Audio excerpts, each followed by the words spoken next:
ಶ್ರೇಷ್ಠವಾದದನ್ನು ದೇವರು ಅನುಗ್ರಹಿಸ್ತಾನೆ. ದೇವರ ಶ್ರೇಷ್ಠವಾದ ಆಶೀರ್ವಾದ ತನ್ನನ್ನು ಭಯ ಭಕ್ತಿ ಉಳ್ಳವರಿಗೂ ವಿಧೇತ್ವ ಉಳ್ಳವರಿಗಾಗಿ ದೇವರು ಸಿದ್ಧ ಮಾಡಿಟ್ಟಿದ್ದು. ಒಂದು ಕಣ್ಣು ಕಾಣಲಿಲ್ಲ, ಒಂದು ಕಿವಿ ಕೇಳಲಿಲ್ಲ, ಆ ಭಾವನೆ ನಮ್ಮ ಮನಸ್ಸಿನಲ್ಲಿ ಬರಲಿಲ್ಲ. ಅಂತ ಶ್ರೇಷ್ಠವಾದ ಕಾರ್ಯಗಳು ನಮಗಾಗಿ ಸಿದ್ಧ ಮಾಡಿಟ್ಟಿದ್ದಾನೆ.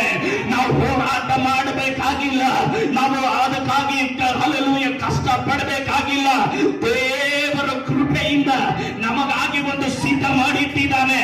ಅದನ್ನು ಹೊಂದಿಕೊಳ್ಳಬೇಕಾದ್ರೆ ನೀನು ಒಪ್ಪಿ ವಿಧೇಯರಾಗಬೇಕು. ಯಾವ ಮನುಷ್ಯನ ಕೈಯಲ್ಲಿ ಇಲ್ಲ, ನನ್ನ ಉದ್ಧಾರ ಪರಲೋಕದ ದೇವರ ಕೈಯಲ್ಲಿ ಇದೆ. ನಾನು ಆತನಿಗೆ ವಿಧೇಯನಾಗಿ ನಡೆದುಕೊಳ್ಳುವಾಗ ಶ್ರೇಷ್ಠವಾದ ಸಂಪತ್ತು ದೇವರ ನನ್ನ ಮಾರ್ಗದಲ್ಲಿ ಇಟ್ಟಿದ್ದಾನೆ. ದೀರ್ಘಾಯುಷ್ಯ ದೇವರು ನನ್ನ ಮಾರ್ಗದಲ್ಲಿ ಇಟ್ಟಿದ್ದಾನೆ.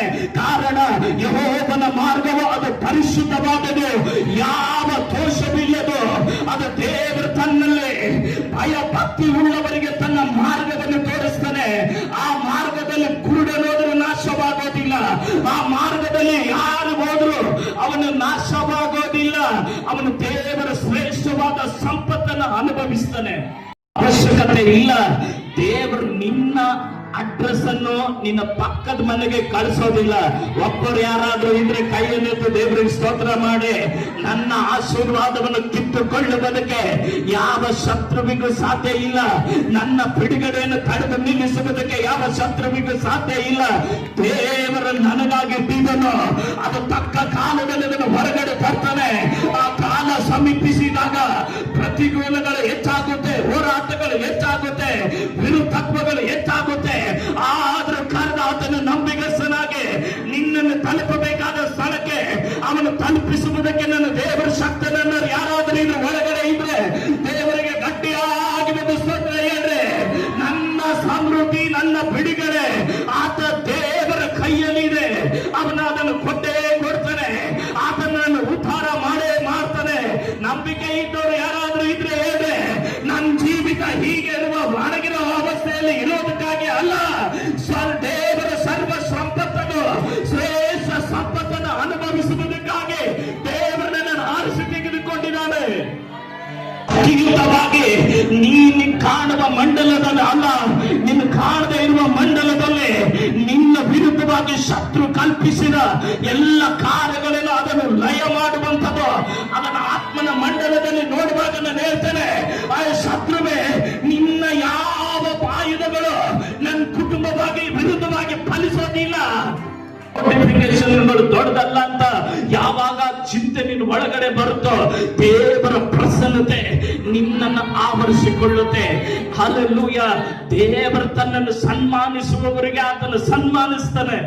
ನಿನ್ ವಾಕ್ಯ ಕೇಳದೆ ನಿನ್ ನಂಬರ್ ಅಲ್ಲೇ ಸ್ಟಾರ್ಟ್ ಆಗುತ್ತೆ. ಕೆಲವರು ಹೇಳ್ತಾರೆ ನನ್ಗೆ ಯಾವಾಗ ಪ್ರವಾದನೆ ಹೇಳ್ತಾರೆ, ನನ್ಗೆ ಯಾವಾಗ ಬಂದು ಪ್ರಾರ್ಥನೆ ಮಾಡ್ತಾರೆ. ನಾನು ಹೇಳ್ತೀನಿ ಯಾವ ಅವಶ್ಯಕತೆನೂ ಇಲ್ಲ.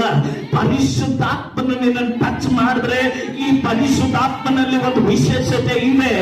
ಎಲ್ಲಿ ಡ್ರೈ ಲ್ಯಾಂಡ್ ಇರುತ್ತೋ ಆತನ ಕಾಲಿಟ್ರೆ ಅದು ಹಸಿರಾಗುತ್ತೆ.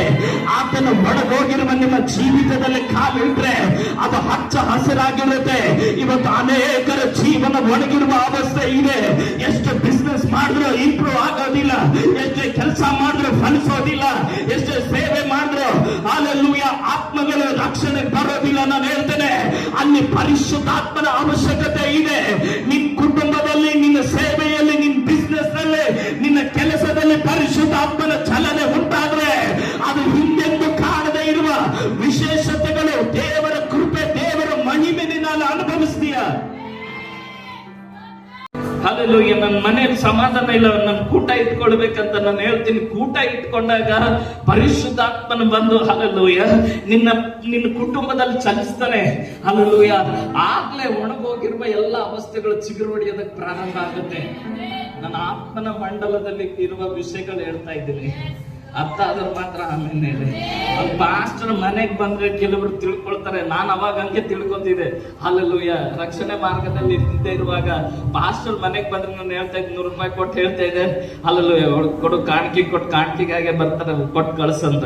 ನನ್ಗೆ ಗೊತ್ತಿರ್ಲಿಲ್ಲ. ಹಲ್ಲೆಲೂಯಾ. ಅದೇ ಸ್ಥಾನದ ದೇವ್ರು ನನ್ನನ್ನು ತಂದು ಒಂದು ದಿವಸ ನಿಲ್ಲಿಸ್ತಾನೆ ಅಂತ. ಹಲ್ಲೆಲೂಯಾ. ನನ್ನ ಹಲ್ಲೆಲೂಯ ಅವಾಗ ಹಂಗೆ ಚಿಂತೆ ಮಾಡ್ತಾ ಇದ್ದೆ. ಬಟ್ ಆ ಪಾಸ್ಟರ್ ಒಂದಿನ ನಮ್ಮ ಮನೇಲಿ ಕಾಲಿಗೆ ಹೋಗಿದ್ದೆ. ಇವತ್ತು ಆ ಬಾಗಿಲು ನಮಗಾಗಿ ತೆರೀತು.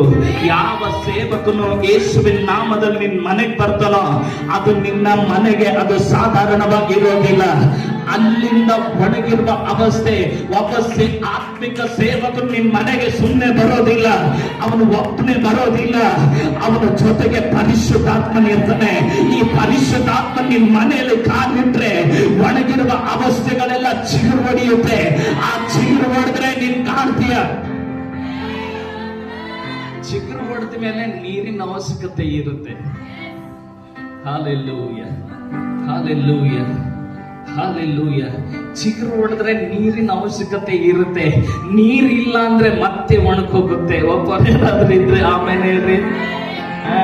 ಪಾಸ್ಟರ್ ಬಂದು ಪ್ರಸಂಗ ಮಾಡಿ ವಾಕ್ಯ ಹೇಳಿ ಪ್ರೇಯರ್ ಮಾಡೋದ್ರೆ ಇನ್ನು ನನ್ನ ಉದ್ಧಾರ ಅಂತ ನಾನು ಹೇಳ್ತೀನಿ.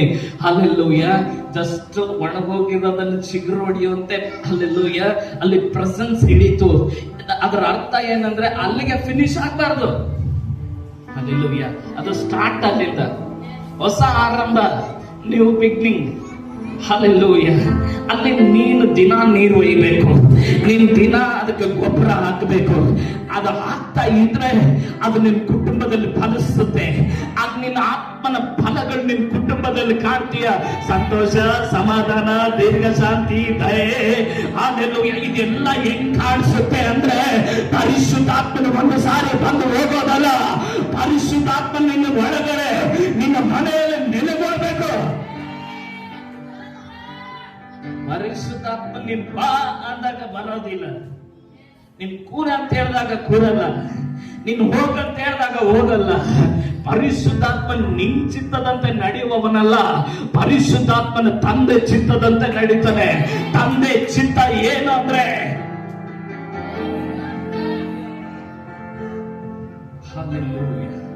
ಕಣ್ಣಿಗೆ ಕಾಣದೆ ಇದ್ರು ಪರಲೋಕದಲ್ಲಿ 2 ಕಣ್ಣುಗಳು ನೋಡ್ತಾ ಇದೆ. ನನ್ನ ಉದ್ಧಾರ, ನನ್ನ ಬಿಡುಗಡೆ, ನನ್ನ ಆಶೀರ್ವಾದ ಯಾವ ಮನುಷ್ಯನಿಂದ ಅಲ್ಲ, ಆ ದೇವರ ಹಸ್ತದಿಂದ ಬರುತ್ತೆ. ಅವನ ನನ್ನ ಮೊಣಕಾಲಿನ ಪ್ರಾರ್ಥನೆ ಕಂಡ, ಅವನ ನನ್ನ ಕಣ್ಣೀರಿನ ಪ್ರಾರ್ಥನೆ